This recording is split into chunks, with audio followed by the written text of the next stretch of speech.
Hi, I'm going to be demoing over in the Fairfield booth at the Houston Quilt Show this year, 2012, using their different types of battings. I've got samples all made up that I'm going to machine quilt and have in there with me, but I'm going to quilt on this little quilt while I'm in the booth. I'm going to be there on Saturday from 11:30 to 12, so if you come to the Quilt Show, be sure and come by their booth. It's number 936, and watch me demo. I'm just going to show you a few of the things that I do that help me work on a bigger project like this. This is a little lap quilt. I've made it out of 2 yards of my rainbow dyed fabric that I've cut into squares and then set on point and put a white border around it.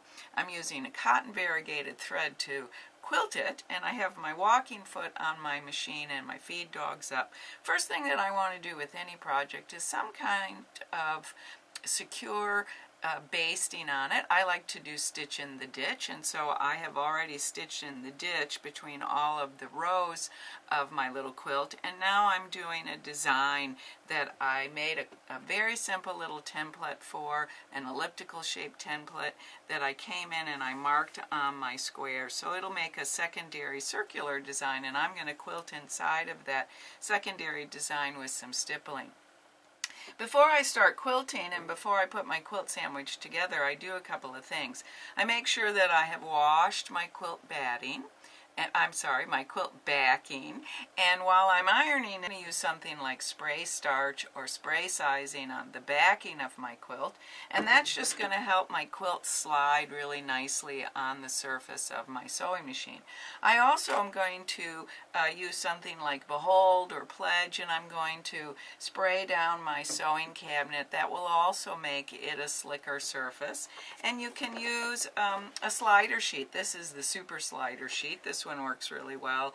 Also, all those things just help my quilt, a bigger quilt, slide more easily between the arm of my machine and the needle of my machine, because when you're working on a bigger project, you want it to move easily.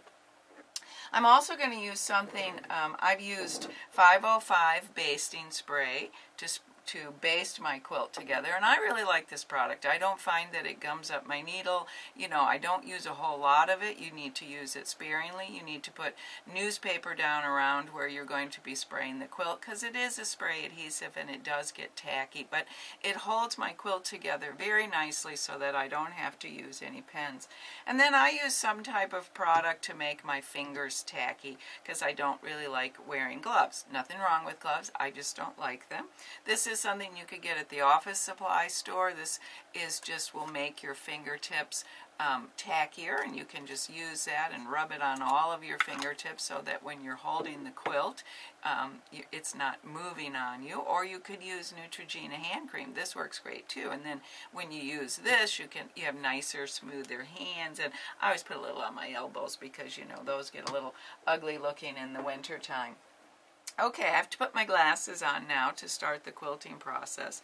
When I'm working on a bigger project like this, lots of times I will put the project over my shoulder like so that it is supported when I start at one end.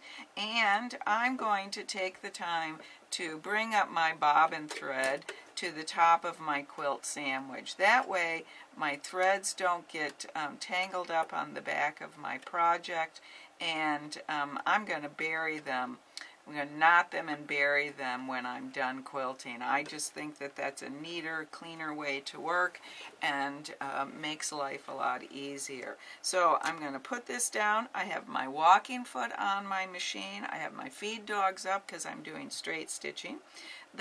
This little elliptical shape, this is a very easy curve that allows me to quilt it with the feed dogs up rather than having to do that free motion. And now I'm just going to get started and follow that line along. Notice that I have my quilt rolled up on both sides so that it easily fits in between my arm of my machine and the needle of my machine. And as I'm working, when you're working on a domestic home machine, you can only work in an area about the size of a dinner plate, and then you have to reposition the quilt and reposition your hands. But if you have taken the time to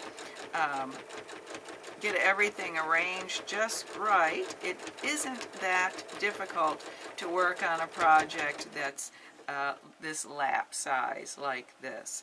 This is the perfect project for you to start out on because it's a little bit bigger than a wall quilt, but not so big that it's too difficult for you to handle. And doing this straight stitching is a very good way to get comfortable handling a bigger project. Notice that I keep readjusting my rolls of my quilt and my hands as I'm working so that I'm never straining or having my arms reach out far away from my body. I'm also somewhat conscious of where I stop my needle. I want to stop at a place where it's not going to be difficult for me to pick up my stitching and be smooth again. I'm also going to fold that up just to keep it from getting out of control. And I'm just going to keep right on going right to the other side of my little quilt. I have my stitch length set at about 2.4. I like a little bit bigger of a stitch when I'm working with a cotton quilting thread. I think it looks nicer when I'm all done rather than something that's very tight like 2 or 2.2. 2.4 or 2.6 just seems to be a nice width for me. And now I'm going to stop. Again, I'm going to pull my threads up. My bobbin thread, I'm going to cut my top thread, I'm going to reach under here and I'm going to cut my bobbin thread, and then if I give that top thread a little yank, my bobbin thread will come up to the top and I can bury my stitches. I like to take a little square knot right there, right so that it's up flush with the surface of my quilt. And then if I use these self-threading needles, these little needles have a notch in the top of them, I can grab both of those threads, I can pull it taut, I can put my needle right where my threads came out of the sandwich and put it through, pull it taut, oh, one of them came undone. Pull it taut and then clip it. I'm going to have to feed that other one through, but you get the idea.